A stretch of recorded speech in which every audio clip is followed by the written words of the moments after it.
Bismillahirrahmanirrahim. Wassalatu wassalamu ala sayyidil anbiya wal mursalin sayyidina wa habibina Muhammadin wa ala alihi wa sahbihi wa man tabi'ahu bi ihsan ila yaumiddin, amma ba'd. Bapak Ibu yang dirahmati Allah Subhanahu wa taala, dengan mengucapkan bismillahirrahmanirrahim, malam ini kita berkumpul kembali dalam rangka menambah pengetahuan yang insya Allah bisa kita implementasikan dalam kehidupan sehari-hari, yaitu melaksanakan sholat 5 waktu yang tidak akan berakhir kecuali kita kembali kepada Allah Subhanahu wa taala. Sholawat dan salam tetap tercurah kepada junjungan kita Nabi Muhammad SAW. Mudah-mudahan kita semua kelak mendapatkan syafaatnya, dan insya Allah dengan niat karena Allah Subhanahu wa taala, mudah-mudahan kita semua menjadi ahli sujud, ahli rukuk, dan walaupun Bapak Ibu semua kembali kepada Allah Subhanahu wa taala sesuai dengan kebiasaan yang paling dicintai, yaitu menyembah Allah Subhanahu wa taala. Nah, pada malam yang sangat mulia ini, malam penuh berkah ini, saya punya kepentingan apa yang disampaikan oleh guru saya waktu saya di Mina, yaitu Gus Najih, putranya Mbah Maimun. Tatkala saya berjumpa beliau di Mina pada malam hari Tasyrik, ketika saya meminta ijazah untuk mengamalkan kitab Al-Hikam, beliau juga berpesan kalau bisa ya panduan sholat itu diajarkan juga kepada siapapun agar supaya batinnya itu bercahaya, karena sholat kita itu sudah sesuai dengan tuntunan Nabi Muhammad SAW sebagaimana yang diajarkan oleh para ulama. Nah, tempo hari ya beberapa bulan yang lalu kita sudah membahas tentang sholat tahajud ya. Itu materi berulang-ulang ya, materinya sudah berhari-hari, berjumat-jumat. Nah, itu semua materi akhirnya saya kumpulkan secara rapi. Dan saya susun secara rapi pula. Kemudian dari situ saya mempunyai kepentingan, dan mudah-mudahan ini menjadi niat baik kita semua. Saya susun mulai keutamaan adzan, bersuci, berwudu, kemudian persiapan mau sholat, mulai masuk shaf, cara merapikan shaf, doa apa ketika mau takbiratul ihram, waktu-waktu yang dilarang melaksanakan sholat, kemudian mengenal waktu sholat, ya, mengenal waktu sholat yang 5 waktu. Kemudian semuanya saya bahas secara tuntas, dan setiap materi di situ ada landasan hadis Nabi Muhammad SAW, baik hadis yang bersumber dari kitab Bukhari maupun kitab Muslim, dan juga bersumber dari hadis yang diriwayatkan oleh Imam At-Tirmidzi, kadang Imam Abi Dawud, kadang Imam At-Tabrani, kadang Imam An-Nasai, kadang juga Ibnu Majah, dan para ulama hadis yang lainnya. Saya cantumkan di situ beberapa pendapat ulama yang terkenal, yang tidak diragukan lagi, yaitu Imam Asy-Syafi'i, Ibnu Hanbal, Imam Malik, kemudian Imam Abu Hanifah, sehingga ini menjadi kekayaan bagi kita semua, sehingga kalau kita melihat orang yang sholat berbeda dengan kita tidak akan menjadi orang yang kaget. Misalkan ada orang melaksanakan sholat, kemudian tangannya itu tidak ditaruh di dada, dilepas begitu saja. Itu ikut siapa dan bagaimana landasannya? Itu saya sebutkan. Kemudian kalau ada orang tahiyatul, kita melihat ada orang yang menggerak-gerakkan tangan, itu riwayatnya dari mana? Terus siapa saja yang melakukan itu? Kemudian ada juga yang kakinya itu agak rapat, kemudian kakinya itu agak lebar.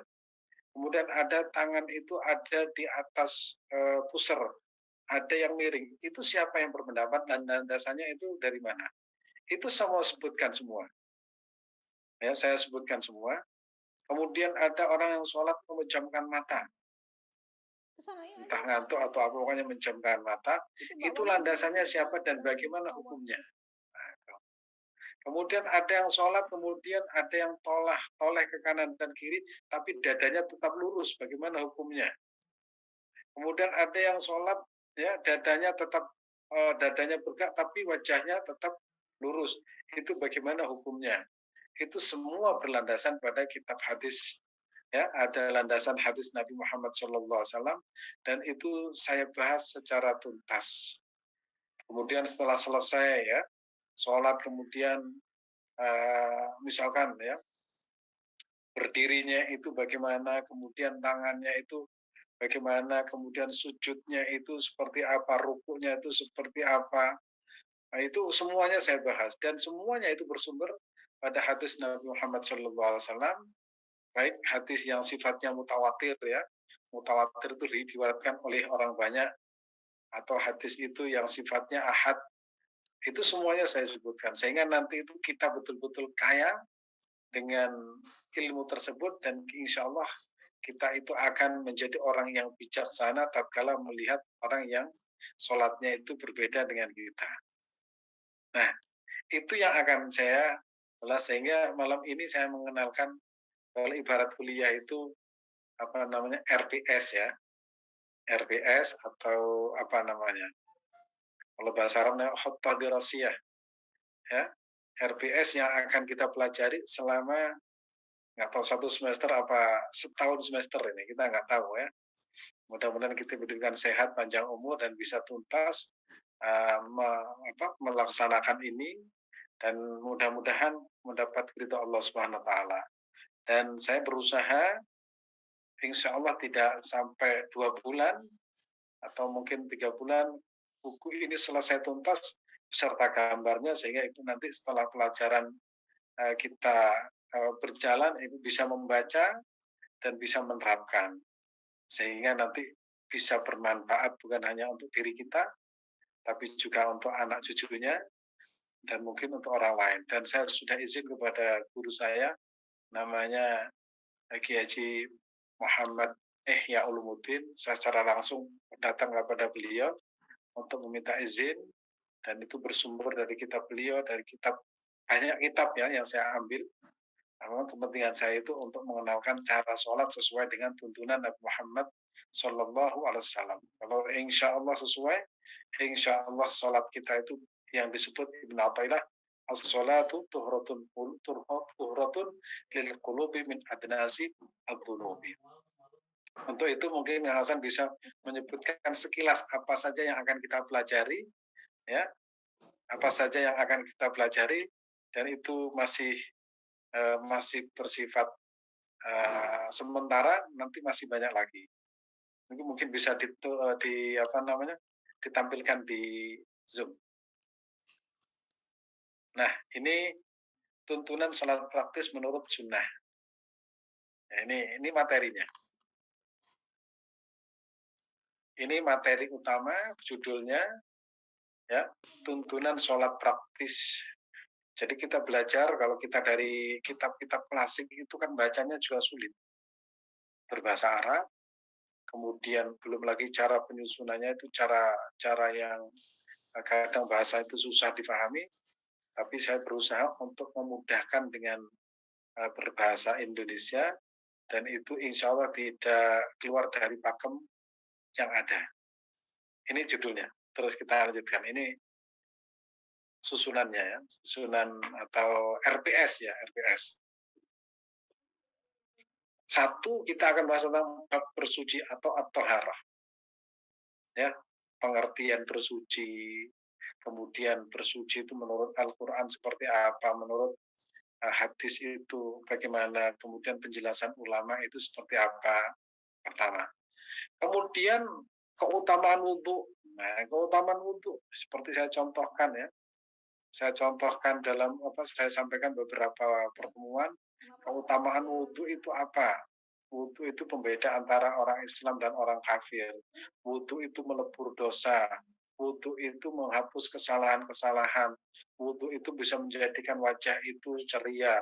Wudhu itu bisa menjadikan wajah itu bersinar. Wudhu itu bisa menjadikan kita di akhirat nanti itu wajah itu mengeluarkan cahaya. Quran Fajjalin. Wudhu itu menjadikan orang itu dikenali oleh Allah Subhanahu wa taala. Itu keutamaan wudhu. Wudhu itu melebur semua dosa-dosa, kecuali dosa besar. Nah, kemudian setelah itu bagaimana Nabi berwudhu, bagaimana Nabi itu mengusap telinga, bagaimana Nabi itu masukkan air ke dalam hidung, bagaimana Nabi itu menjaga wudhu, bagaimana Nabi itu mengusap sebagian berambut, bagaimana itu semuanya masuk tata cara cara bersuci Rasulullah Shallallahu Alaihi Wasallam. Baik bersuci dari hadas kecil maupun hadas besar. Bagaimana Nabi itu mandi bersama istrinya. Kemudian airnya itu kadang nyiprat-nyiprat. Nyiprat-nyiprat. Qatratul minal ma. Jadi dulu Nabi itu mandi bersama istrinya, gayungnya itu bergantian. Sehingga secara otomatis air itu masuk di dalam jeding ya bahasa Jawanya itu. Itu juga akan kita bahas. Kemudian doa setelah bersuci. Innallaha yuhibbut tawwabin wa yuhibbul mutatahhirin. Nah, ini semua akan itu masuk bab pertama. Nah, kita lihat bab yang kedua.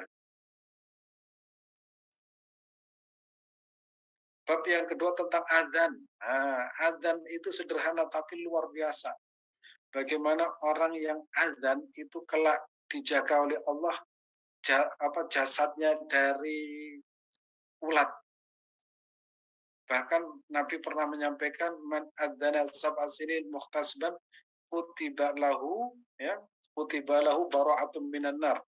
Barang siapa orang yang adzan 7 tahun berturut-turut ikhlas karena Allah, maka orang itu dicatat sebagai orang yang terbebas dari api neraka. Dan itu faktanya terjadi. Saya menyaksikan orang yang meninggal, kemudian bukan menyaksikan, datang kepada seorang teman yang ayahnya itu menjadi muadzin di Masjid Sabilillah dan Masjid Jami', sudah sekian tahun lamanya ternyata masih utuh jasadnya.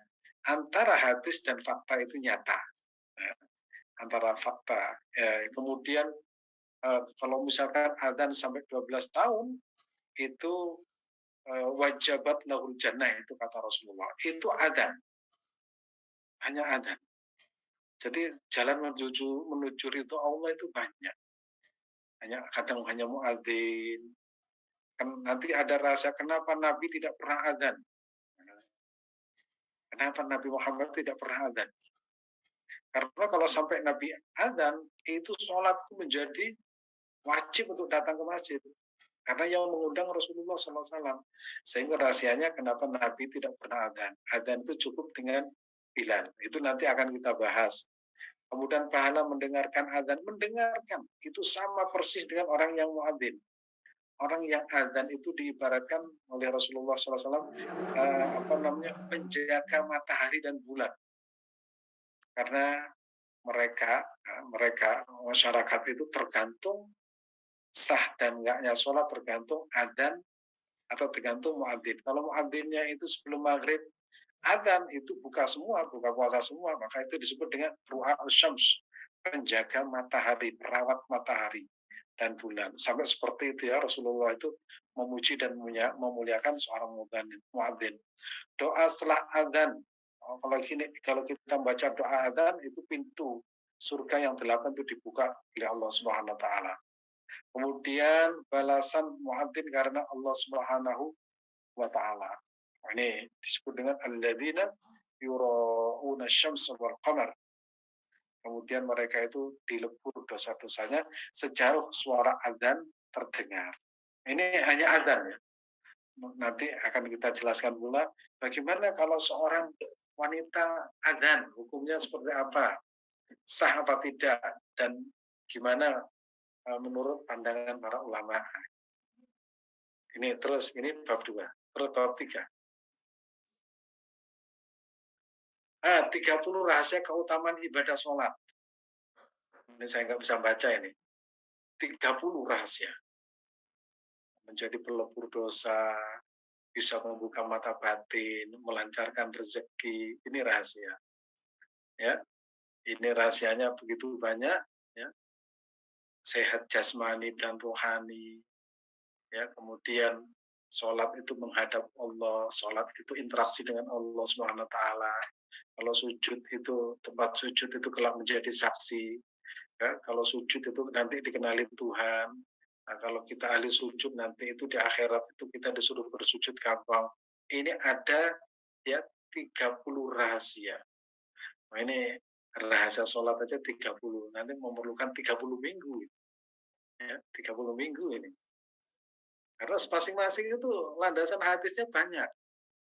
Makanya seandainya umur kita itu untuk belajar ilmu Rasulullah, ilmu yang diajar Rasulullah itu nggak cukup. Apalagi belajarnya sudah 70 tahun. Nah, tapi minimal kalau kita belajar itu status kita itu sebagai thalabul ilmi. Nah, itu yang sering saya sampaikan. Ini ada 30 rahasia, ya, rahasia sholat. Ada misalkan sholat di akhir waktu itu seperti apa? Sholat pada pertengahan waktu, sholat tepat waktu, itu masing-masing ada keistimewaan.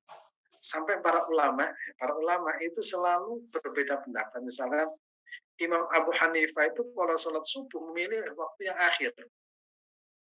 Jadi waktu yang menjelang matahari terbit itu yang dipilih oleh Imam Abu Hanifah.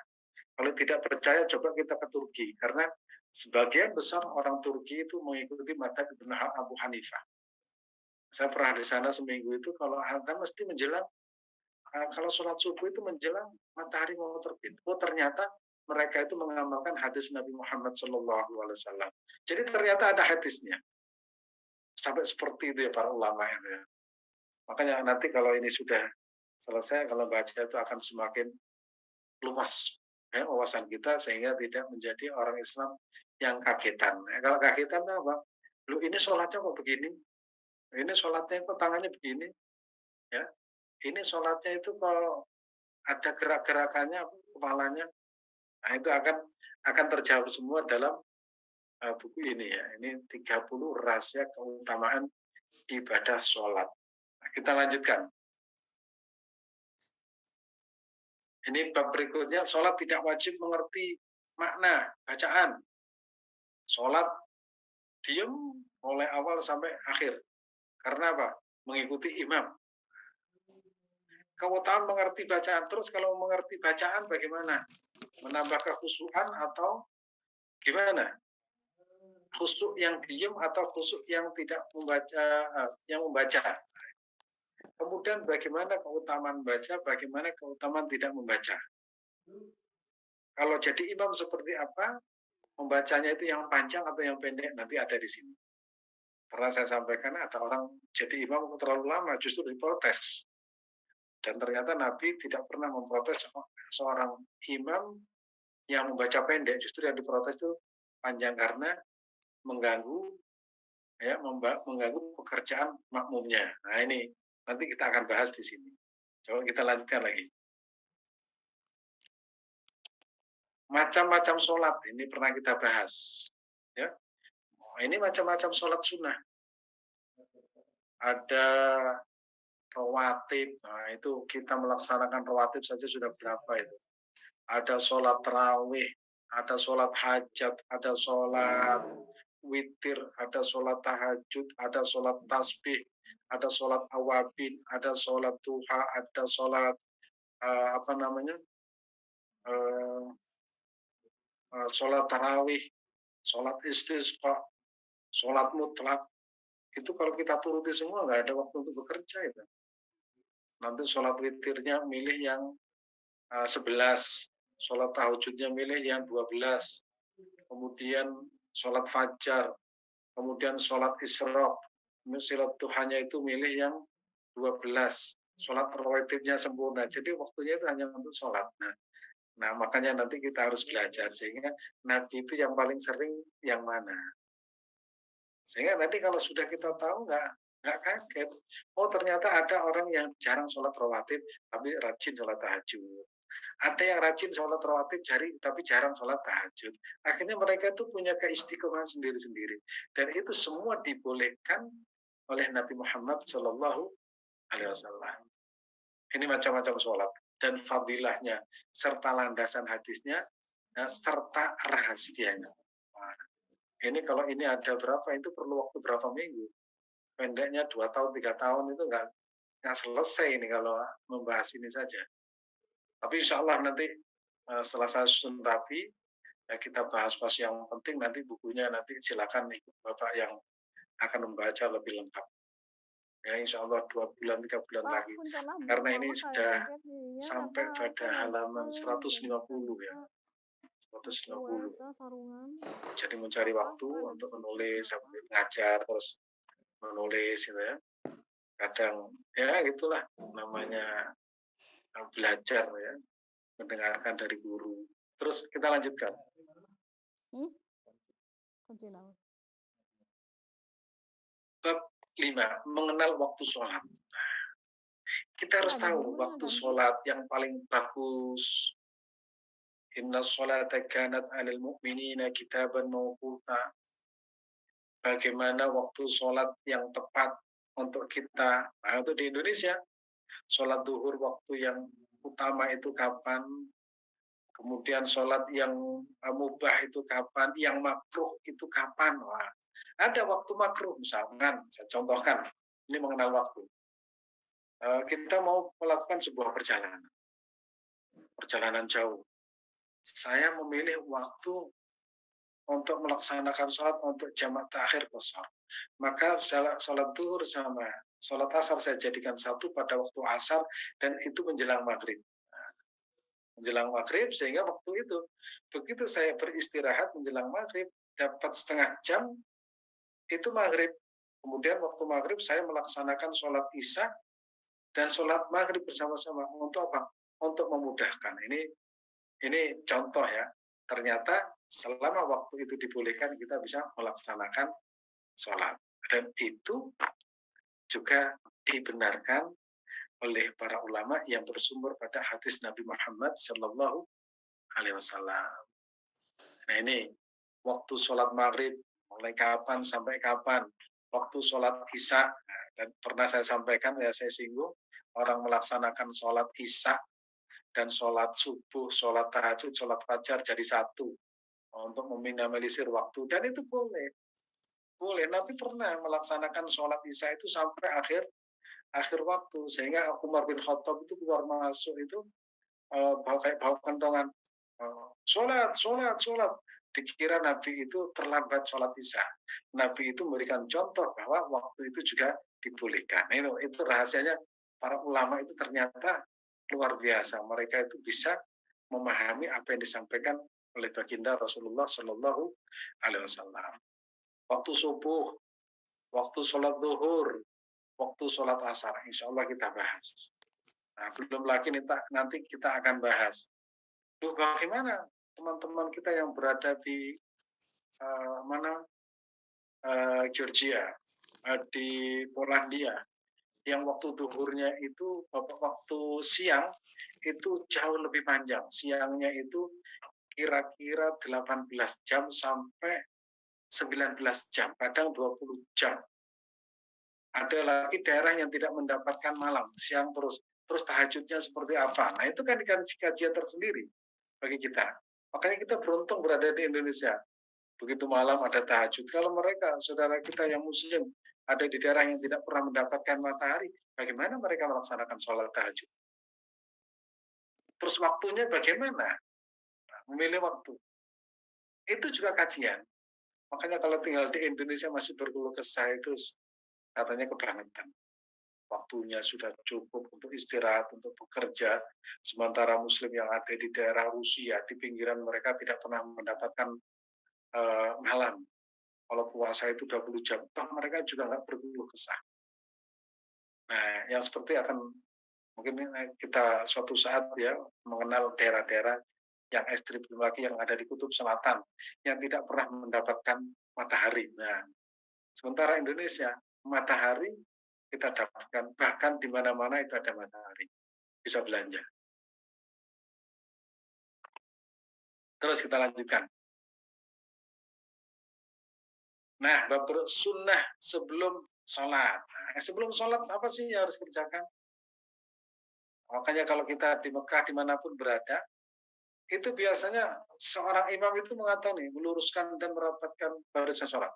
Suwakimu sufufakum wa'tadilu, itu ya. Inna taswiyatas sumin tamamis sholat. Itu sunnah. Kalau tidak baca itu juga nggak apa-apa. Apakah harus bahasa Arab? Apakah harus bahasa Madura? Ya kalau di Madura ya. Yang terpenting itu kan bukan apa bahasanya. Yang penting pesannya itu sampai luruskan barisan. Nah, kalau persis seperti Nabi kan ya nggak ngerti nanti. Ayo soft diluruskan. Itu juga hukumnya apa? Sunnah. Kemudian mengingatkan jamaah merapikan soft. Ya, suwakimu sufufakum wa'tadilu fa inna taswiyatas min iqamatis shalah. Riwayat yang lain itu min tamamis shalah. Imam itu harus menghadap ke belakang. Itu kalau di Arab seperti itu, kalau di kampung itu softnya itu ada yang bolong-bolong gimana? Itu kita bahas nanti. Mengingatkan, ya, mengingatkan itu boleh. Ya, kemudian doa ketika masuk soft itu ada doanya. Kemudian soft wanita dan pria itu yang bagus, pria itu yang paling bagus soft di depan atau di belakang. Kemudian soft yang paling bagus itu bagi wanita di depan apa di belakang, apa menyamping. Nah, makanya di masjid di Indonesia itu kan ada soft perempuan itu ada yang di samping, ada yang di belakang. Nanti juga akan kita bahas. Terus sunnahnya yang seperti apa? Nah ini kan menjadi apa namanya ilmu tersendiri.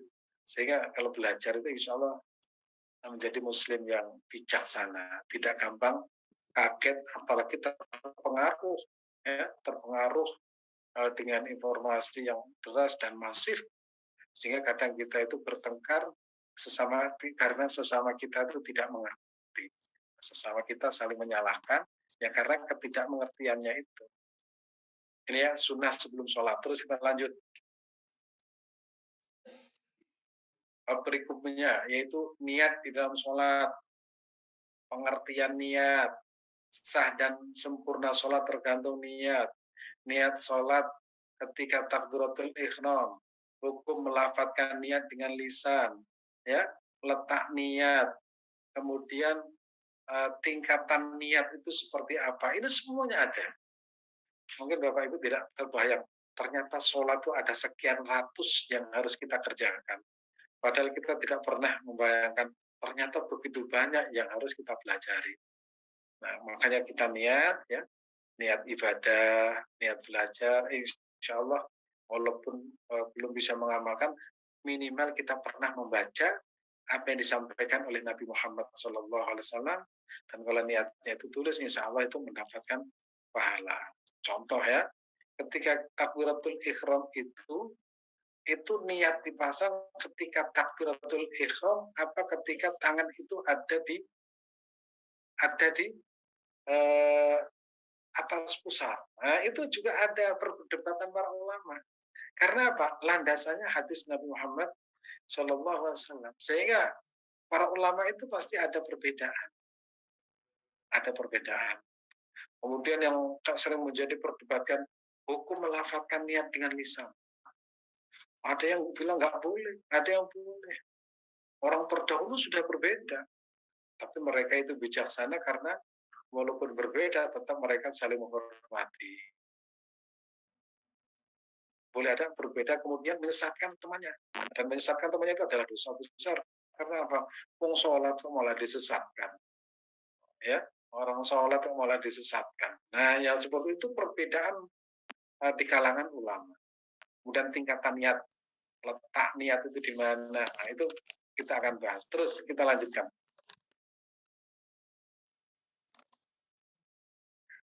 Nah, masuk rukun sholat yang harus kita kerjakan.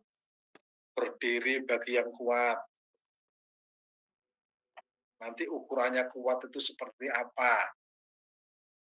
Kalau kita melihat orang Arab itu kalau mereka itu sholat itu, ya saya kalau ke Mesir itu melihat orang gagah-gagah itu sholat sambil tidur, duduk. Ini kok ada eh, seperti ini, nanti di lapangan seperti apa? Kalau orang Indonesia kan sudah diajari, walaupun tubuhnya itu apa namanya sakit, kadang berusaha sehat karena ingin menunjukkan kepada Tuhan yang Maha Kuasa, ya Allah berikan aku sehat untuk menghadap kepada Engkau. Itu orang Indonesia. Kalau orang Arab enggak, santai gitu, ya. Begitu santai itu tatkala melaksanakan apa sholatnya, yaitu dengan duduk.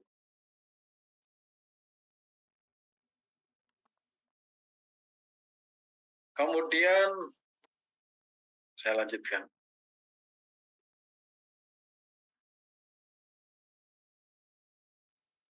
Oh, hilang ini. Oke. Sudah ada Ustaz. Oke. Berdiri bagi yang kuat ya, mesti aja ya kalau nggak kuat ya nggak bisa berdiri. Sakit ya. Kemudian kakinya itu asam urat. Nah, ini nggak harus berdiri karena berdiri bagi yang kuat. Kalau nggak bisa berdiri ya duduk. Kalau nggak bisa tidur, tidur-tiduran. Kalau nggak bisa tidur-tiduran ya dengan mengedipkan mata. Kalau nggak bisa mengedipkan mata ya berarti sudah kembali kepada yang Maha Kuasa. Menundukkan kepala, nah, sholatnya harus mendudukkan, nggak harus. Ada yang tolak-toleh kanan kiri, ya rukun sholat. Nah, yang bagus itu memang menundukkan kepala. Jangan sampai kepala kita itu ke atas menghadap langit. Nah, prakteknya gimana kalau kita melihat itu di Masjidil Haram kan kadang itu. Apalagi sholat di depan Ka'bah. Itu lihat orang tawaf, kadang gandengan, kadang orang bertengkar, kadang itu gimana sholatnya? Itu kan menjadi perbedaan para ulama. Ya, makruh menatap ke atas. Dalilnya juga ada. Menghindari melihat sesuatu yang bisa memalingkan pandangan. Seolah di depan itu ada gambar. Makanya para ulama itu kadang itu tidak memperbolehkan menggunakan baju yang bergambar karena akan mengganggu makmum di belakangnya. Padahal itu digunakan oleh partai politik ketika kampanye coba. Nah, kita tidak menafikan itu di masjid Jami, masjid mana-mana. Bahkan partai-partai Islam itu menggunakan gambar itu semua ketika sholat sambil kampanye. Itu bagaimana hukumnya? Padahal Nabi itu menyarankan tidak menggunakan itu. Nah, makanya untuk sempurna mengikuti sunnah Nabi itu ya ada yang bisa, ada yang enggak. Karena sunnah, sunnah itu jika dikerjakan mendapatkan pahala, jika tidak kita kerjakan itu tidak berdosa. Membuka kaki. Nah, membuka kaki itu seperti apa? Apa sampai setengah meter? Allahu Akbar, kakinya itu melebar. Nanti ada gambarnya juga. Saya masih kesulitan itu ketika menulis buku ini mencari gambar. Saya masih minta teman pelukis, ada jamaah pengajian itu yang ahli melukis untuk meminta misalkan luas lebar kaki itu sejauh mana. Itu saya masih minta. Kemudian busana yang tidak menutup kaki, ya tidak menutup kaki. Busana apa ya? Mulai sarung, celana, yang penting tidak menutup kaki. Loh, kalau menutup kaki apa membatalkan sholat? Tidak. Kemudian memejamkan mata menurut ulama. Ada orang sholat tuh sukanya memejamkan mata. Nah, gimana pendapat ulama? Ada yang bolehkan dengan catatan kalau memejamkan mata itu bisa lebih khusyuk. Kalau membuka mata justru ada orang yang mengganggu. Misalkan contoh ya, itu kalau kita di Masjidil Haram itu kadang ada orang ini khusus yang laki-laki ya, bukan siapa perempuan. Kadang ada orang yang tawaf itu warna-warna orangnya. Itu kalau tidak dipejamkan matanya itu bisa mengganggu. Nah, baru seperti itu. Maka hukumnya bagaimana memejamkan mata. Kalau mata itu dibuka ternyata itu justru terlihat hal-hal yang mengganggu hati. Nah, itu baru ya seperti itu kan. Ya apa ya namanya kontekstual. Doa sebelum takbiratul ihram ada doanya. Sebelum takbiratul ihram itu ada doanya. Ini ritual sebelum sholat, belum masuk takbiratul ihram. Jadi sebelum sholat itu sekian banyak yang harus kita perhatikan. Dan semuanya itu ada hadisnya. Baik itu hadis sahih atau hadis hasan atau hadis hasan li ghairi atau hadis dhaif. Itu semuanya ada. Nah, iya kalau umur kita itu mempelajari sekian banyak itu, padahal dulu kalau ngaji ya, berdiri bagi yang kuat itu dijelaskan kadang sampai 1 jam. Belum lagi hadisnya ini dari ini, kemudian yang menerangkan hadis ini. Itu kan perlu waktu juga.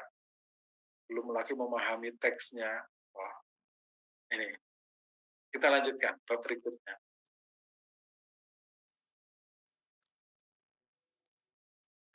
Bab meletakkan tangan. Nah, ini sering kita melihat. Ada orang sholat itu ada yang Allahu Akbar, ada yang begini, ada yang begini. Ada macam-macam.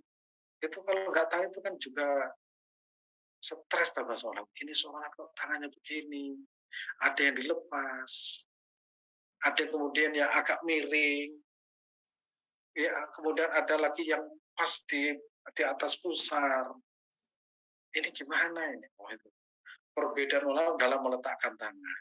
Nah, nanti landasannya apa, argumentasinya apa, kemudian siapa saja yang melakukan itu.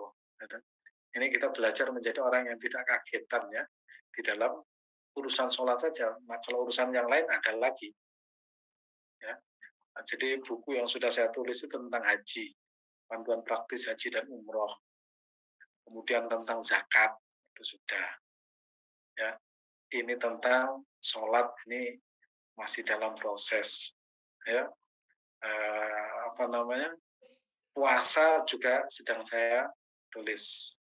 Kalau Bapak Ibu ngaji di Ngaji Sabilillah, saya sekarang sedang bahas tentang puasa, macam-macam puasa dan niatnya serta fadilahnya. Sehingga nanti itu lengkap, rukun Islam yang kelima itu kita lengkap. Ya, lengkap dengan bahasa yang praktis, yang mudah. Terus kita lanjut. Terus doa iftitah. Doa iftitah itu seperti apa? Redaksi doa iftitah dulu menjadi perdebatan, ya, menjadi perdebatan antara para ulama, para tokoh, ya di YouTube ada yang begini, ada yang begini. Sejatinya seperti apa dan redaksinya seperti apa? Nanti saya sebutkan berbagai redaksi dari berbagai sumber hadis, baik itu hadis sahih atau hadis hasan. Dan hukumnya bagaimana? Seperti itu. Itu biar nggak kagetan. Oh, kalau kaget kan bahaya. Kalau tidak kan mau menyalahkan. Oh, ini nggak ada, nggak ada. Oh, ternyata ada. Karena memang ternyata kitab hadis itu banyak. Ulama itu banyak. Saya harus hati-hati. Kalau tidak tahu ya jangan kemudian menghukumi yang lain. Bisa jadi dia itu belum pernah membaca di kitab yang lain. Makanya nanti kita sebutkan redaksi doa iftitah dan hukum doa iftitah. Tidak membaca hukumnya seperti apa? Kalau membaca pahalanya seperti apa? Gitu. Kita lanjutkan. Nah, membaca Al-Fatihah ini terlalu banyak ya. Apa namanya? Unsur sholat itu begitu banyak. Membaca Al-Fatihah wajib membaca Al-Fatihah bagi siapa? Membaca Al-Fatihah bagi imam. Dalilnya apa? Landasannya apa? Membaca Fatihah bagi makmum itu hukumnya seperti apa? Nah, membaca Fatihah ketika sholat jahar, ya, sholat maghrib, isya dan subuh. Waktu paling tepat membaca Al-Fatihah bagi makmum. Nah, nanti kan kita kan sering mendapat enaknya, bagusnya itu membaca Fatihah tatkala imam membaca Fatihah atau bareng. Itu juga ada hadisnya. Bagaimana Rasulullah membaca Al-Fatihah ketika sholat. Nah, baru kemudian Fatihah itu, ya, Fatihah itu, Bismillah itu ikut surat Al-Fatihah atau tidak. Kemudian rahasia surat Al-Fatihah. Oh itu masuk kajian bisa masuk, kalau sudah masuk ini bisa sampai 2 hari 3 hari tidak selesai itu membahas surat Al-Fatihah ini. Belum lagi kedahsyatan Fatihah, belum lagi Fatihah dibaca untuk orang yang sakit, Ya, belum lagi Fatihah dibaca untuk orang yang akan melahirkan, belum lagi baca untuk anak. Oh, itu sudah pembahasan yang tidak ada ujungnya itu. Terus lanjut. Nah, ini sampai sini karena waktunya nggak nutut. Itu karena insya Allah ada sampai 20 bab ya. Saya kembalikan kepada Mas Hasan. Silakan. Oke, Masya Allah ya. Bapak Ibu bisa berapa SKS tuh kalau kuliah ya. Bisa sangat panjang kajiannya. Dan memang fenomena kajian tentang sholat ini nggak ada habisnya. Kita belajar dari usia balik sampai dengan sekarang, selalu muncul pertanyaan-pertanyaan yang sama atau pertanyaan-pertanyaan yang kontemporer. Kalau pertanyaan-pertanyaan yang kadang muncul yang itu tidak terjadi di masa mungkin Rasulullah SAW gitu ya. Jadi itulah yang disebut dengan ijtihad. Nanti ada beberapa ijtihad para ulama ketika fenomena-fenomena di zaman modern ini yang dulu tidak terjadi di masa Rasulullah SAW. Oke, Bapak Ibu, kita tanya jawab ya. Tadi ada beberapa yang komen, yang japri juga ke saya. Ustaz, tulisannya kecil-kecil, ya putih, backgroundnya biru. Bapak Ibu itu baru kisi-kisi ya. Jadi tidak apa-apa, mungkin di pertemuan yang pertama ini tulisannya tidak terlalu jelas dan kicik-kicik, kecil-kecil, dan itu baru kisi-kisi ya. Jadi baru kisi-kisi. Nanti mungkin di bahasan modulnya per materi yang akan kita bahas di setiap kali pertemuan, tentu modulnya tidak sekecil itu. Jadi nanti kita akan perbaiki. Ini menyesuaikan dengan segmen audiens nih Ustaz, yang sudah 50 tahun. Ya, oke, baik Bapak Ibu, silakan boleh diposting di kolom chat pertanyaannya atau nanti boleh raise hand bertanya, meskipun tadi Ustadz menjelaskan tentang kisi-kisinya secara global, secara general, tapi Bapak Ibu, kita mungkin di pertemuan malam hari ini sebagai warming up gitu ya, sebagai pemanasan, boleh mungkin bertanya yang lintas modul untuk sementara boleh ya, tapi pada saatnya nanti pada saat modul itu sudah dibahas secara spesifik, kita akan membahas tema sesuai pertanyaan sesuai dengan tema. Tapi nggak apa, untuk pertemuan ini Bapak Ibu kita mungkin muncul ada pertanyaan-pertanyaan yang secara general, silahkan boleh disampaikan ya. Oke, Bapak Ibu boleh langsung diposting di kolom chat ya. Apapun yang Bapak Ibu mau tanyakan seputar sholat dari sejak persiapan, takbir sampai dengan salam. Ibu Minda Balikpapan sudah mengangkat tangan. Bu Minda silakan boleh di open mic-nya dan langsung boleh disampaikan. Sambil menunggu Bapak Ibu yang mau bertanya di kolom chat, kami persilahkan. Bu Minda, mangga. Assalamualaikum warahmatullahi wabarakatuh, Ustaz. Waalaikumsalam. Ustadz, saya kan ini sekarang karena usia sudah di 65 ya, jadi ada masalah kesulitan dengan lutut. Terakhir-terakhir itu saya sholatnya dengan duduk. Saat masih awal saya berdiri, saat setelah ruku untuk sujud saya duduk. Karena saya waktu itu sempat melihat di YouTube ada yang seperti itu. Yang kedua, terakhir saya melihat almarhum Mbah yang dari Pati yang barusan yang ngelola tahfidz Al-Quran dulu, Ustaz. Nah, itu saya lihat beliau sholat karena sakit duduk kondisi tahiyatul akhir, tapi ini posisinya kondisi ini itu seperti apa itu Ustaz? Diperbolehkan apa tidak? Yang paling afdal yang duduk seperti tahiyatul akhir atau kita duduk di kursi. Terima kasih. Terima kasih ya.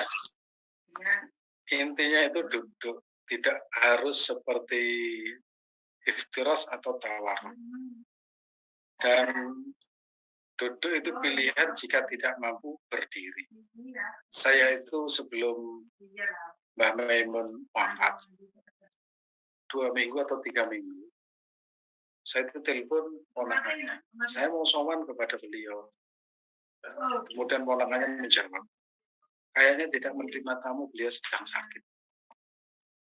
Tapi coba aja kamu ke sini, nanti barangkali dibuka rumahnya, kamu bisa bertamu. Pada malam itu saya jam 11 malam berangkat karena pikiran saya nggak enak, beliau mau berangkat haji, saya belum pernah sowan ke kediaman beliau. Saya nekat berangkat, ternyata sampai di sana jam 3, menunggu sholat subuh, beliau itu keluar dari kediamannya, menjadi imam sholat subuh berdiri. Jadi dengan kondisi tua, dia sangat tua, iya. Kita tahu umurnya itu sekian. Sholat berdiri sambil pegangan tiang. Itu yang dibaca itu kalau nggak salah itu surat Al-Baqarah, sayaqulu sufaha, itu hampir 2 halaman. Itu baru orang tua seperti ini menjadi imam yang dibaca itu hampir 2 halaman. Sholat subuh berdiri. Ini menunjukkan orang-orang yang betul luar biasa. Nah, makanya di situ disebutkan berdiri bagi yang mampu. Kalau tidak mampu, ya tinggal alternatif kedua, duduk. Duduknya seperti apa? Yang enak seperti apa? Nah, itu jawabannya. Kalau misalkan asam urat disuruh duduk seperti iftiras atau tawaruk, mana yang enak tinggal milih. Jangan sampai menyusahkan, ya. Yang penting dibolehkan duduk. Kadang saya itu melihat orang duduk itu nggak bisa, ya duduk di atas kursi. Ya duduk di atas kursi. Yang penting ya sholatnya itu bisa dilaksanakan, dan yang terpenting dalam kondisi seperti itu yang berjalan adalah hati kita. Ya, yang berjalan adalah hati kita. Karena itu sudah di luar aturan yang mewajibkan dia untuk melaksanakan sholat sambil berdiri. Nah, begitu. Oke, baik. Intinya Bapak Ibu ada rukhsah, ya, ada keringanan bagi Bapak Ibu yang memiliki keterbatasan secara fisik, yaitu tentu disesuaikan dengan keadaan fisiknya masing-masing. Yang jelas agama tidak memberatkan, ya. Jadi sesuai dengan apa yang tadi disampaikan oleh Ustadz. Baik, kita ke kolom chat, ya. Ada pertanyaan yang sudah masuk di kolom chat. Mudah-mudahan ini banyak pertanyaan dan bisa terjawab, ya, malam hari ini. Dari Ibu Hasnawati terlebih dahulu, kita mulai dari kolom chat. Izin tanya Ustadz, sholat tahiyatul masjid, mau masuk sholat maghrib, takut terlarang untuk sholat. Gimana? Izin tentang sholat tahiyatul masjid, mau masuk sholat maghrib, takut waktu terlarang. Jadi mungkin setelah asar kan berarti masuk sholat maghrib, ini tahiyatul masjid, Ustaz. Tahiyatul masjidnya itu khawatir mungkin di waktu-waktu itu waktu terlarang. Mungkin seperti itu, Ustaz. Jadi kalau kita masuk masjid itu tidak ada kaitan. Jadi sholat itu begini, ya. Sholat sunnah itu ada keterkaitan dengan waktu, ada keterkaitan dengan tempat. Kalau waktu, misalkan waktu setelah maghrib itu namanya sholat rawatib. Kaitannya dengan tempat ada 3, tempat, waktu, dan kegiatan. Kalau waktu, misalkan sholat rawatib, kapan dikerjakan, sholat witir, kapan dikerjakan, saat tahajud, kapan dikerjakan, sholat fajar, kapan, itu kaitannya dengan waktu. Kalau kegiatan, tawaf. Setelah tawaf, itu disunahkan melaksanakan sholat rakaat tawaf, walaupun itu waktunya itu mau maghrib. Karena kita melaksanakan sholat yang secara langsung kita sholat itu mengikuti tawafnya itu. Jadi kalau tawafnya sebelum maghrib, berarti kita sholat rakaat tawaf itu sebelum maghrib. Nah, itu kaitannya dengan kegiatan. Kemudian ada yang terkait dengan tempat. Kita masuk masjid, kapanpun itu disunahkan sholat tahiyatan masjid. Kecuali waktunya mepet, misalkan masuk menjelang maghrib, pas adzan, Ya, begitu adzan pas imam itu mau naik, jangan nekat kita melaksanakan sholat sunnah, karena ketika ada wajib yang dikerjakan, kita harus meninggalkan sunnah. Ya, makanya belajar itu penting ya, karena kadang ada orang nekat sholat sunnah, padahal waktunya sudah masuk waktu wajib. Begitu imam berdiri, jangan kemudian, wah ini saya belum sholat sunnah. Jangan, karena itu sudah masuk waktu wajib. Dan saya sering menyaksikan itu di masjid, sholat dipanjang-panjangkan, menikmati sholat sunnah. Itu ulama, kalau sudah masuk waktu wajib sholat berjamaah itu nggak boleh. Yang dipentingkan itu harus wajibnya dulu. Gitu ya. Ya. Oke. Jadi 3 tadi ya, kayak sholat kaitannya dengan tempat, dengan waktu dan kegiatan. Kalau kegiatan contohnya 2 rakaat tawaf. Kalau ke waktu rawatib ya, fajar dan sebagainya. Kemudian yang satunya tadi itu kaitannya dengan apa? Tempat. Oke, Gitu. jadi sebenarnya kapanpun ya, kalau tempat itu ya Ustaz ya. Iya. Waktunya selama tidak mepet-mepet tadi.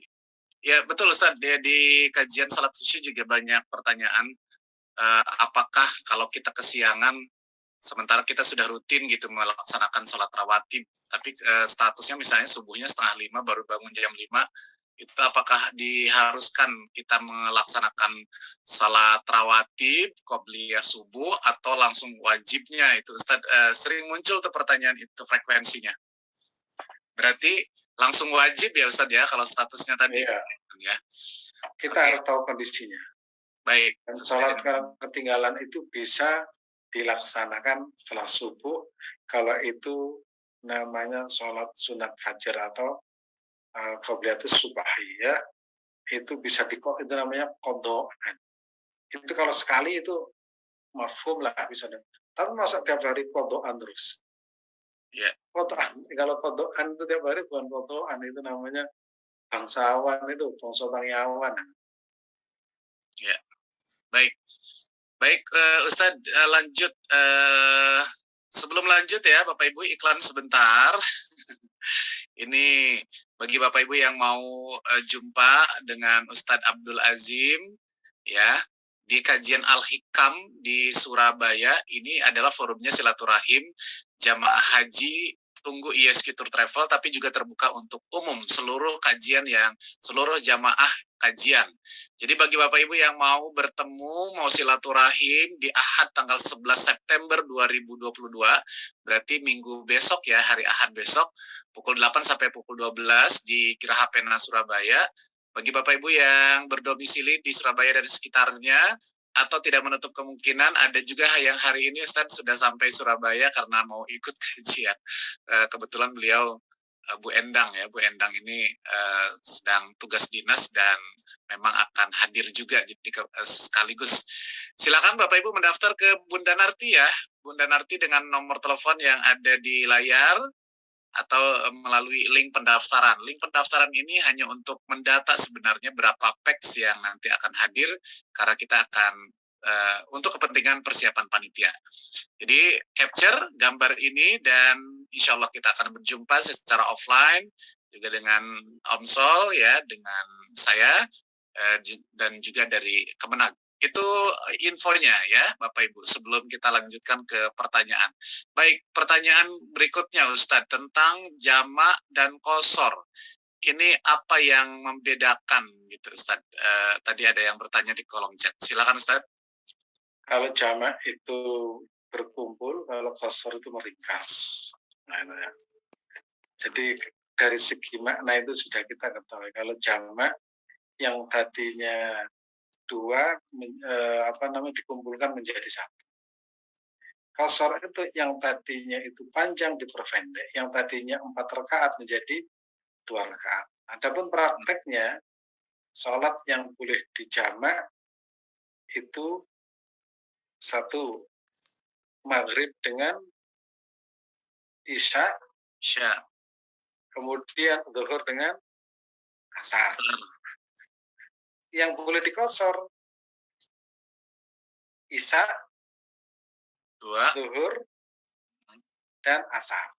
Maghrib nggak boleh, misalkan 1,5 nggak ada. Ya. Nggak ada ya, dan nggak ada pendapat satupun yang bolehkan. Pokoknya namanya maghrib ya tetap 3. Yang boleh itu adalah yang 4 ya, pokoknya yang 4. Apalagi subuh, kemudian dikosor jadi 1. Gitu. Oke, berarti itu ya mengumpulkan dan meringkas tadi perbedaannya Bu Eti ya. Dan Ustadz kalau misalnya Isya dengan Maghrib kan ada juga jamak qashar, berarti di jamak qashar. Berarti Isyanya 2 rakaat, Maghribnya tetap 3 rakaat gitu ya, kalau di jamak qashar. Itu ada lagi begini, jamak takdim dan jamak takhir. Ya. Berarti kalau jamak takdim itu artinya didahulukan. Berarti kalau misalkan Mas Hasan mau ke Surabaya, ya, waktunya zuhur lah. Karena menjelang zuhur, maka beliau itu melaksanakan sholat zuhur dan asar, ditaruh di zuhur, itu namanya jamak takdim. Kita tapi harus bisa menghitung. Karena apa? Karena kalau saya sampai mengakhirkan sholat bisa jadi sampai di Surabaya nanti waktunya nggak nutut macet. Makanya itu juga harus dipahami secara kontekstual ya, bicara secara luas agar kita itu tidak kehilangan sholat, tidak kehilangan momentum sholat. Karena sering sekali nanti aja kita jamak takhir itu ternyata waktunya nggak nutut, begitu sampai itu sudah habis waktunya. Jadi kita kan sudah bisa berhitung ya, mengira-ngira itu kan bisa. Ya. Baik, Ustadz. Pertanyaan berikutnya nih, Ustadz, tentang membaca ta'awuz atau bismillah. Beliau ini sudah terbiasa sebelum membaca iftitah itu membaca ta'awuz dan bismillah. Itu ada contohnya nggak, Ustadz? Kalau Fatihah, itu sebagian itu membolehkan membaca ta'awuz. Sunnah. Itu ada 2 lafaz. Tetapi tidak jahar, tidak dikeraskan. Bismillahirrahmanirrahim. Langsung Bismillahirrahmanirrahim. Jadi imam. Nanti insya Allah semuanya itu akan dibahas secara landasan hadis tingkat kesohihannya itu seperti apa. Makanya tadi di mukadimah, kalau insya Allah bisa istiqomah rutin, insya Allah itu tidak akan kagetan dan pertanyaan-pertanyaan itu tidak akan muncul lagi. Karena ini juga menjawab dari pertanyaan-pertanyaan atau masalah-masalah yang kekinian yang sering ditanyakan oleh orang pada umumnya. Ya. Atau menjawab orang yang kadang itu, oh itu kenapa? Itu tangannya itu kalau sholat itu muter-muter. Itu nggak ada tuntunannya dari Nabi. Nah itu ada landasannya. Ya. Makanya kalau kita itu bijaksana, kalau kita ngerti betul-betul tuntunan hadis Nabi Muhammad SAW, itu nggak akan bakalan mudah menyalahkan orang. Imam Sudais misalkan, Imam Masjidil Haram itu pernah di Jakarta dan di Malaysia, itu kalau sholat di Indonesia, itu membaca Fatihahnya itu Bismillahnya itu dikeraskan gitu. Bismillahirrahmanirrahim, karena tahu Indonesia itu pakai madhab Syafi'i. Kalau subuh juga kunut, tahu kalau Indonesia itu madhab Syafi'i. Jangan kemudian, wah saya ini kan nggak boleh kunut, itu namanya mentang-mentang. Oh, Imam Syafi'i saja yang hafal ratusan ribu hadis begitu, ini nggak hafal apa-apa, mempertahankan pendapatnya. Ya nggak lucu ya. Itu kalau kita tahu betul-betul, insya Allah kita akan semakin bijaksana. Dan nanti buku ini akan ya walaupun tidak sempurna akan tahu lah, oh begini ya cara para ulama, oh landasannya ini. Oke, baik. Nah ini sekali lagi ya Bapak Ibu, kalau kita bertanya tentang fikih ya, mungkin Bapak Ibu bertanya di Ustadz satu berbeda jawabannya, di Ustadz yang lain berbeda jawabannya. Itulah hasanah keilmuan ya. Ustadz menyikapi hal itu tentang sering juga saya mendapat pertanyaan, kok jawaban di sini berbeda, jawaban di sana berbeda. Itu gimana dia meyakinkan mau melaksanakan yang mana gitu Ustadz, supaya tidak ada keraguan. Terima kasih. Karena kalau kita melihat satu teks dan kita laksanakan, dan itu dipersilahkan, tidak usah ragu. Makanya saya sendiri kan selalu menjelaskan dengan